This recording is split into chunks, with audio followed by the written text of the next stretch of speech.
Salut tout le monde, c'est Kiki ND, ravie de vous retrouver encore une fois sur ma chaîne YouTube. Alors comme d'habitude, nous allons parler de l'actualité et tout ce qui se passe sur les réseaux sociaux. Donc pour en savoir un peu plus, suivez-moi.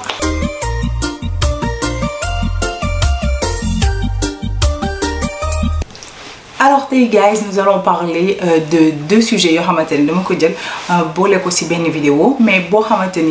ça touche une maison de production qui...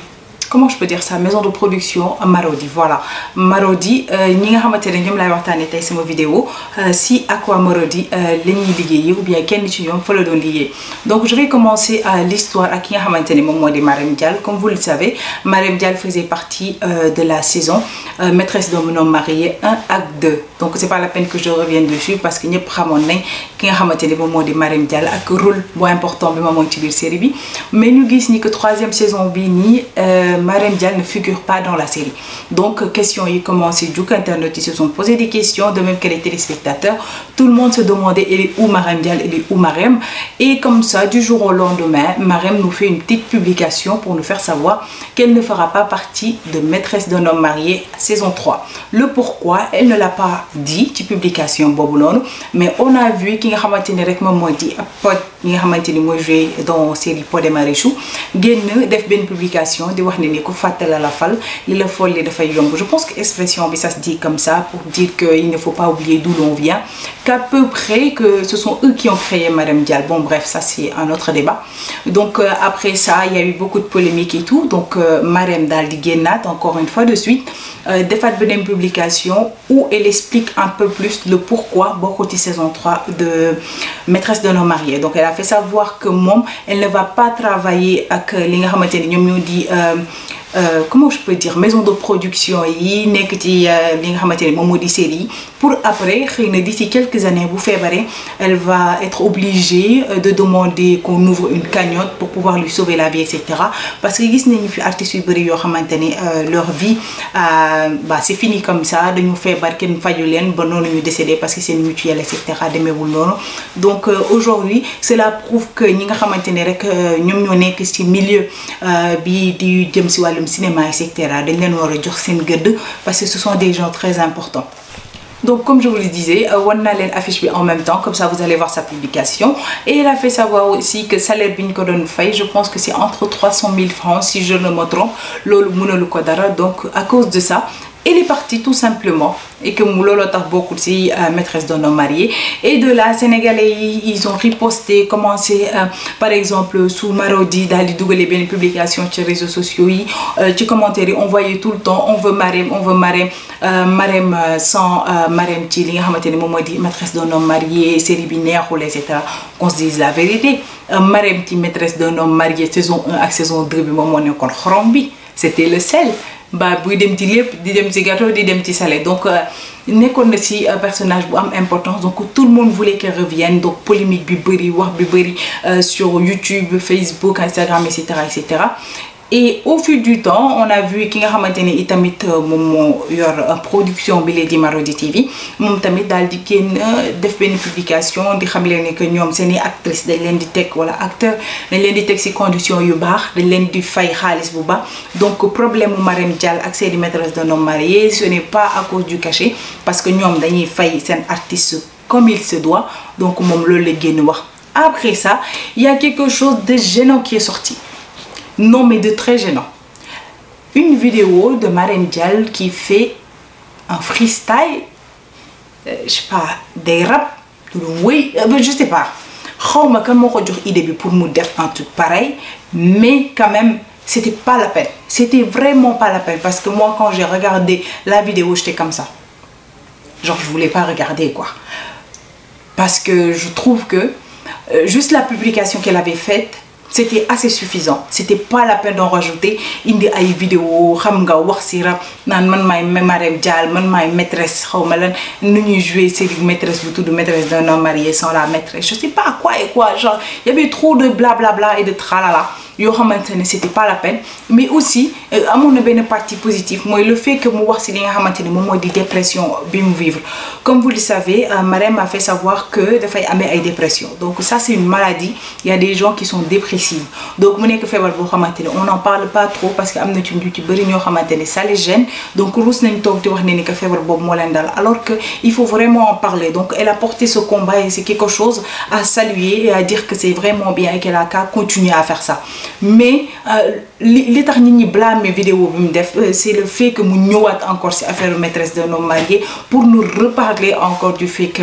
elle est pas dessus donc à cause de ça commentaire négatif yi commencé génn donc sénégalais yi commencé genre lui dire que ça c'est pas bien dafa ñàkk xorom li jaru ko woon et tout commencer à défendre Marodi et tout ça donc am na ñoo xamante ne aussi c'est ce que dañ doon saaga ci commentaire et tout ça ce qui a fait que Marème tamit génnaat encore une fois de plus pour refaire une autre vidéo et cette fois-ci il y est pas allé par quatre chemins saaga nday la def la vidéo je vais mettre la vidéo mais damay mute son bi comme ça vous allez pas entendre les insultes je veux pas ça sur ma chaîne donc je vais enlever les insultes et vous allez voir la vidéo si vous voulez le voir ailleurs aussi vous pouvez le trouver n'importe où sur les réseaux sociaux elle a insulté les Sénégalais parce que nee na Ivoiriens yi saaga wuñ ko Camerounais yi saaga wuñ ko etc Sénégalais yi ñoo ko saaga donc elle a riposté pour ma part man Marème je trouve que amoon na kenn ku ko waroon conseiller ko lii bu ko def jarul tontu parce qu'il y aura toujours des détracteurs yoo xamante ni ils sont pas là bon salut j'avais un invité bref donc tout le temps tu vas trouver des détracteurs yoo xamante ni du chaque fois loo def leen di neex donc ils sont là à insulter etc gis nañ fi Queen Biz amul luñ ko yàqul ci réseaux sociaux yi c'est fii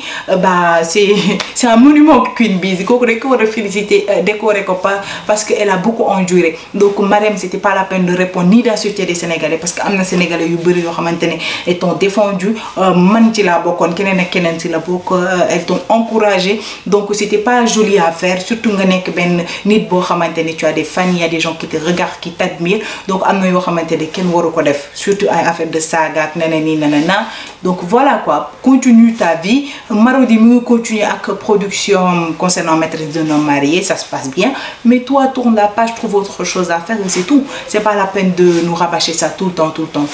bah voilà moi ça c'est mon avis par rapport à Marème Dial et la série de maîtresse d'un homme marié maintenant nous allons passer à la partie 2 de ma vidéo. Auzu billaahi mina shaytaani rajiim boo gisee jotaay bi ñun ñu toogee nii Pathé gis nga sa doom yii jóg ci xale yi dëgër nañ fit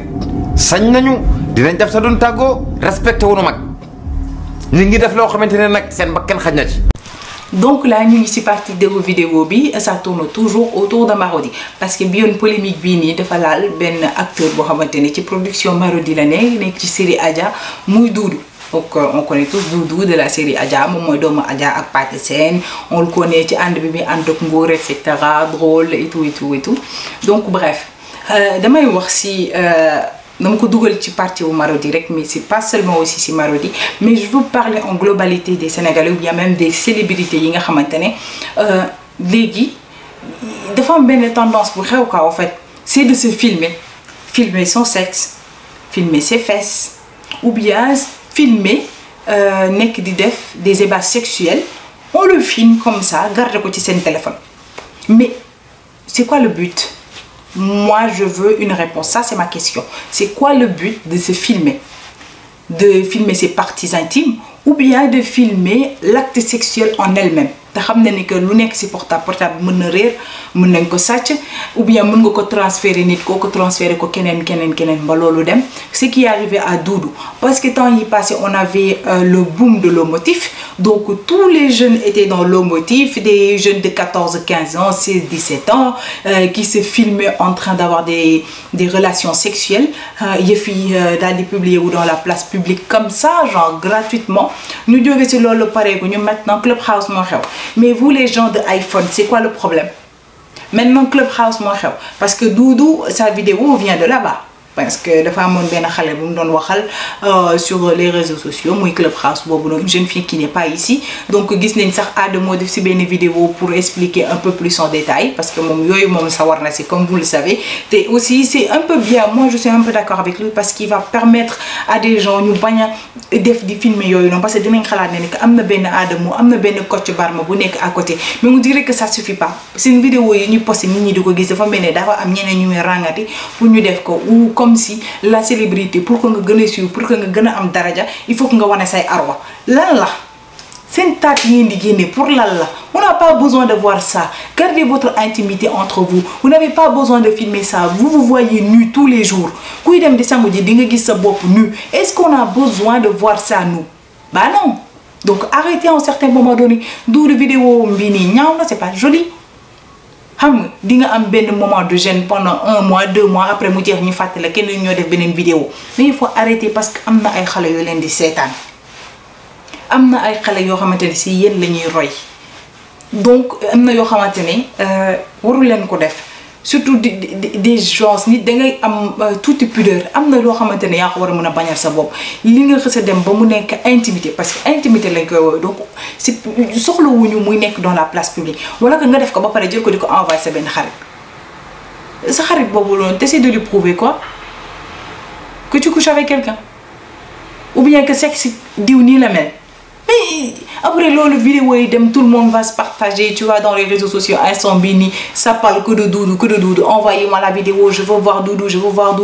fi mu ne kersa amatul sutura amatul à un certain moment donné il faut réfléchir à ce que vous faites filmer sa bopp loolu amul njëriñ amalu leen utilité si c'est ce que vous voulez vraiment faire dans votre vie dem leen ngeen nekk ay acteurs pornographiques aussi simple que ça et comme ça kenn du leen sonal personne va vous demander pourquoi vous avez fait ça. Mais quand même xale yi leen di suivre vous êtes des exemples et des références parce que seetlu naa ne que ñu ci ëpp ñuy def vidéo ay low motif wala génne seen awra wala dara ce sont des gens célèbres donc je ne vois pas lan ngeen di wut dans ça bon bref si on continue voilà ça va être encore plus long en long discours comme vous le savez nanani nanana protégez-vous protégez vos images protégez votre intimité parce que instant bii nii réseaux sociaux loo si def da lay topp jusqu'à tes petits-enfants. Lu ñu tapé ci internet bi on a tout.